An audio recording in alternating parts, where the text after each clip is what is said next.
आज हम आपको एक कहानी बताना चाहते हैं। स्वप्न में मृत्यु। एक सम्राट की कहानी है कि एक सम्राट था, बहुत ही धार्मिक व्यक्ति था, पूजा पाठ किया करता था, पंडितों को मानता था और पंडितों को दान देता था, साधु संगत करता था।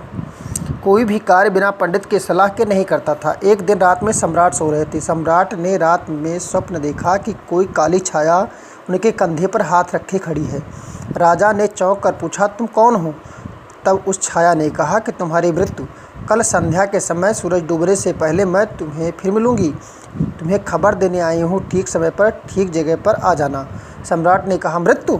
थोड़ी देर रुककर सम्राट पूछना चाहता था कि कौन सी जगह पर मिलना है, कौन सी जगह पहुंचना है, इसलिए नहीं कि सही समय पर पहुंचना है।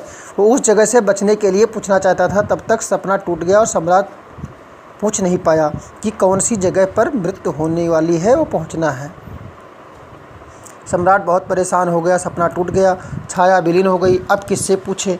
और कल शाम तक आने वाली मौत है, निश्चित रहा भी नहीं जा सकेगा क्योंकि मौत का मामला है। सम्राट ने रात में राज्य के प्रसिद्ध ज्योतिषी विद्वान स्वप्नविद सबको खबर भिजवा दी कि आप सभी लोग अपनी पोथी पत्रा लेकर के इसी समय आ जाएं। मैं बहुत संकट में पड़ गया हूँ।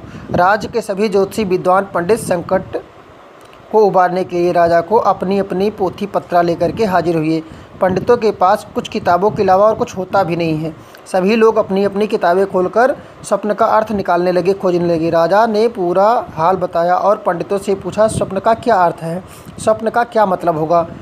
क्या मौत आने वाली है? और मौत आने वाली है तो क्या उपाय करूं?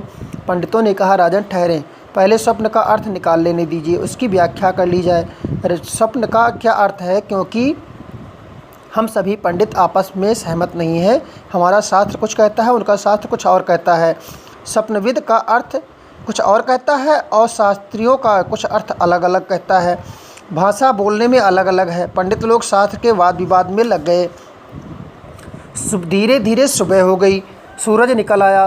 राजा घबराया। पंडितों के विवाद से मामला उलझता हुआ मालूम पड़ने लगा। जैसा कि पंडितों की भीड़ में हमेशा विवाद होता रहता है। पंडित लोग स्वप्न को छोड़ करके शास्त्रार्थ करने लगे।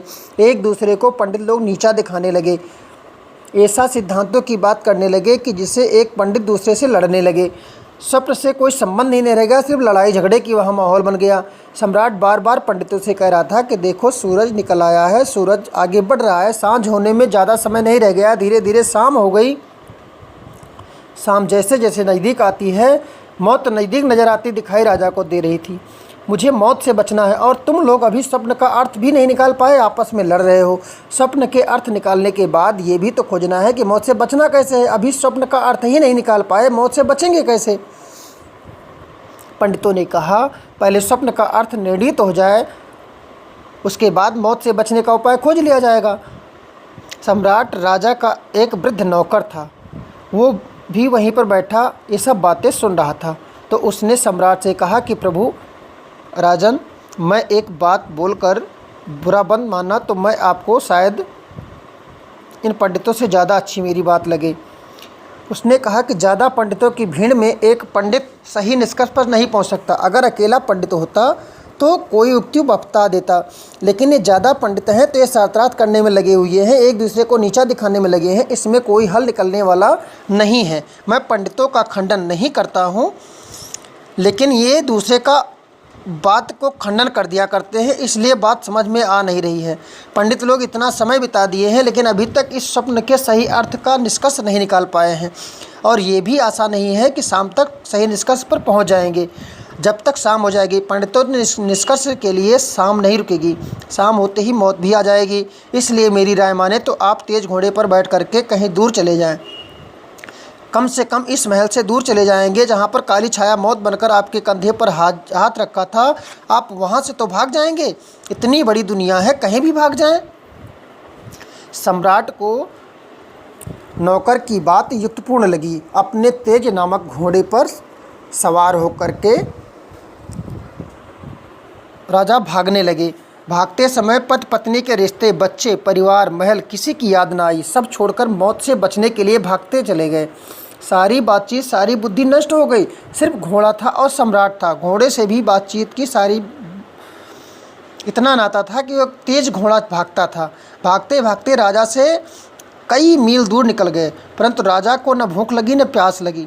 जब शाम ढलने लगी तब राजा एक वृक्ष के पास रुका, घोड़े को वृक्ष से बांधकर राहत की सांस ली और घोड़े को धन्यवाद करने लगे कि मैं तुमसे बहुत प्रसन्न हुआ जो हमें इतने दूर ले आए, इसलिए मैंने तुमको पाल रखा था कि मुसीबत में काम आ जाओगे।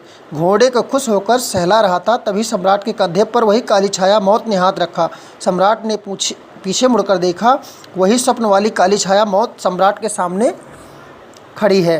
सम्राट कांपने लगा और डरते हुए पूछा कि तुम कौन हो?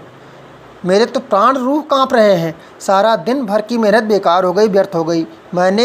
मौत ने कहा, पहचाना नहीं? मैंने कल रात को ही आपको खबर कर दी थी कि तुम्हारी मृत्यु कल शाम को होगी। तुम्हारे घोड़े को कितना धन्यवाद करूं जिसने तुम्हें ठीक समय पर पहुंचा दिया। मैंने तो सोचा था कि इतनी दूर पहुंच पाओगे कि नहीं, परंतु आपका घोड़ा बहुत ही ईमानदारी से ठीक समय पर पहुंचा दिया है। यही वो जगह है जहां पर तुम्हारी मौत बनकर आई है। इसी जगह पर आपकी मृत्यु जन्म के साथ ही निश्चित होकर के आई थी, वो आज यहीं पर निश्चित है। सम्राट को कुछ नहीं दिखाई दे रहा था, सोच में पड़ गया, सब कुछ छूट गया, रोने लगा। मौत ने सम्राट से कहा कि परेशान न हो, क्योंकि जन्म और मृत्यु साथ ही रहती हैं। जन्म के बाद मृत्यु और मृत्यु के बाद जन्म रहता है, दोनों के बिना जीवन नहीं हो सकता। प्रकृति का नियम अटल सत्य है। परेशान नहीं होने की जरूरत नहीं है, क्योंकि आत्मा अमर है, मृत्यु शरीर की होती है। शरीर पुराना हो गया है, अब पुनः नई शरीर धारण करो और जीवन का सृजन करो। प्रकृति के नियमों को बदला नहीं जा सकता, सब कुछ स्वतः ही चलता है, उनमें गुंजाइश की कोई अर्थ नहीं है जिसका परिवर्तन किया जा सके। मृत्यु शरीर की होती है, आत्मा की नहीं। मन और आत्मा तुम्हारे संस्कार लेकर के नई शरीर में प्रवेश करेंगे और साथ में रहेंगे। इतना सुनते ही राजा का शरीर खत्म हो गया। सत्यनाम, इस तरह से दुनिया में आदमी रोज़ जन्म लेते हैं, मरते हैं। जन्म होता है, जवानी आती है, शादी विवाह होता है, बच्चे हो जाते हैं, बुढ़ापा आ जाती है, फिर भी मृत्यु हो जाती है। मनुष्य रोज़ देखता है, सुनता है, समझता है, फिर भी मृत्यु से बचने के प्रयास में लगे रहते हैं, जबकि मृत्यु को कोई बच नहीं सकता। जैसा कर्म करोगे वैसा ही फल मिलेगा। लेकिन आदमी फिर भी धन के पीछे, मृत्यु के पीछे जीवन को समझने का समय नहीं देता। जीवन आनंद में नहीं गुजार पाता, सुख दुख के चक्कर में फंसा रहता है। मनुष्य को सुख दुख से ऊपर उठ करके जीवन का आनंद उठाना चाहिए, जन्म मरण से छुटकारा मिल जाएगा। परंतु कामना ईर्ष्या के कारण सुख दुख चाहता रहता है और दुख मिलता रहता है। इस दुनिया बड़े संसार में कोई भी दुख नहीं चाहता, परंतु ज़्यादातर आदमी दुखी ही मिलता है। आदमी मुस्कुराना हमें लगता है कुछ दिन में भूल ही जाएंगे।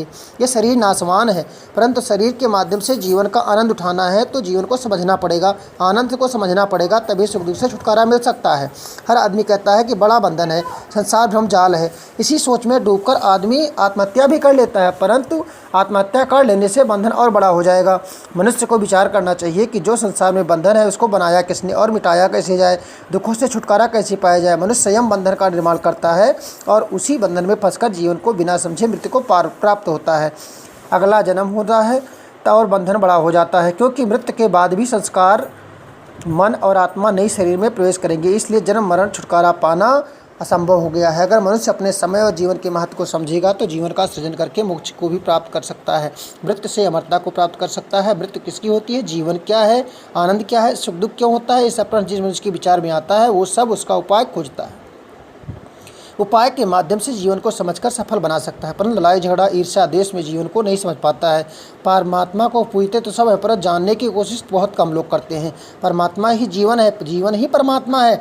जीवन सबको नहीं मिलता, जन्म और मृत्यु सभी जीवों को मिल जाती है, लेकिन पुण्य कर्मों का सौभाग्य से प्राप्त होता है। समानता हमें प्रकृति से सीखनी चाहिए। प्रकृति सभी को समान दृष्टि से देखती है। बैर दुश्मनी जो करते हैं वह लोग ये नहीं समझते कि अगले जन्म में बदला देना पड़ेगा। राम ने बाली को मारा रामावतार में, और कृष्णावतार में बाली बहेलिया बन करके मारा कृष्णावतार में कृष्ण को। जब अवतारी पुरुष को बदला देना पड़ता है तो साधारण मनुष्य की बात ही क्या है। मनुष्य को धैर्य रखना चाहिए कि दुश्मन और मित्र, कुटुंब, परिवार जो भी जन्म लिया है उसको प्रकृति के नियमानुसार मरना ही पड़ता है। तो फिर गलत क्यों करते हैं, धन बटोरते हैं, अंत में समय में छोड़कर सब चले जाते हैं। इसलिए मनुष्य को चाहिए कि ऐसा काम करे कि नाम और काम दोनों हो जाए। राम को जूठे बेर खिलाना, पर नाम अमर हो गया। जब मनुष्य साफ सच भगवान के प्रसाद चढ़ाते हैं तब भी दुख नहीं छूटता, क्योंकि वो प्रेम नहीं है। सबरी ने प्रेम से भगवान को लालसा में भोग खिलाए थे, इसलिए दुख नहीं जान पड़ा। और वो अमर हो गई। सबको भगवान का अंश मानकर संभाव में रहना चाहिए, आनंद में जीवन बिताना चाहिए। आज के लिए इतना ही। सत्यनाम बोलो गुरु महाराज की जय।